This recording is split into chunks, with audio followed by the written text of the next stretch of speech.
Okay, grade 8, we'll come back again. Let's do exercise 2 together. You need to match the definition with the correct phrasal verbs. What are phrasal verbs again? Read on, which means to continue reading. Read out, which means to read loudly so that other can hear you. Look up, which means to search the meaning of words. Turn over, which means to turn the page and move to the other page, flip it. Fill in, which means to write the correct words in the gaps or in the spaces or in the blanks. Flick through, which means to read a book quickly so that you know if you are going to buy it or not, or if you are going to like it or not. Cross out, which means to cross a word and you delete it or you omit it because it is incorrect or it has mistakes. Okay, let's read the first definition A. Read so that other people can hear you. This is read out, read out, read loudly. Draw an X or a line through some writing so to show that it's not correct, it's not correct. This is cross out. Cross out a word because it is not correct. Write information in empty spaces. You write information, you write words, for example, in spaces or in gaps or in blanks, such as this. Fill in the blanks, fill in the blanks, fill in the gaps, and you write the correct words. Try to find a particular piece of information in a book. Here they are talking about trying to find the meaning of words in a dictionary, which means look up, search for the information, search for the meaning, etc. Continue reading, which means to read on. Continue reading, which means to read on. Turn a page or piece of paper so to see the other side. This is turn over. Turn over, such as this. Turn over the page. Turn over the page.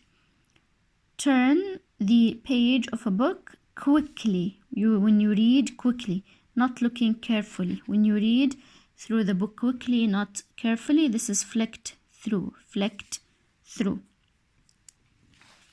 Okay, now here they are giving you either the verb such as cross and flick or look, or the preposition such as on, out, and over, and you read to fill in the blanks with the correct words. Number 1.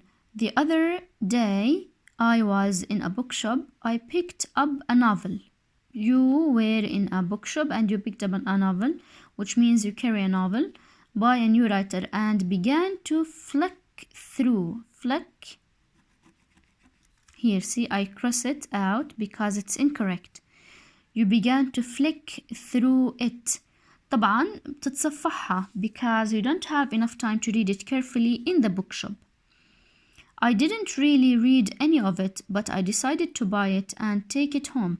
When I started to read it carefully, I didn't like the start much, but I decided to do what? To read on. Read on, which means to continue reading till the end. There were lots of unusual words. Unusual here, it means new. So what do you do when you face new words in English? You basically look up the words where in a dictionary.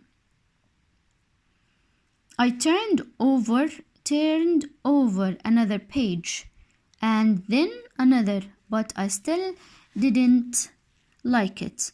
I told my friend and he asked me to do what? To read out. Read out for him. You read out for your friend so that he can hear you and give you his or her advice. Read out a section so that he could hear. You read loudly for him. He said that the writer was using too many words to say something simple, and that it was repetitive. Yani he keeps repeating many words in order to say a very simple idea.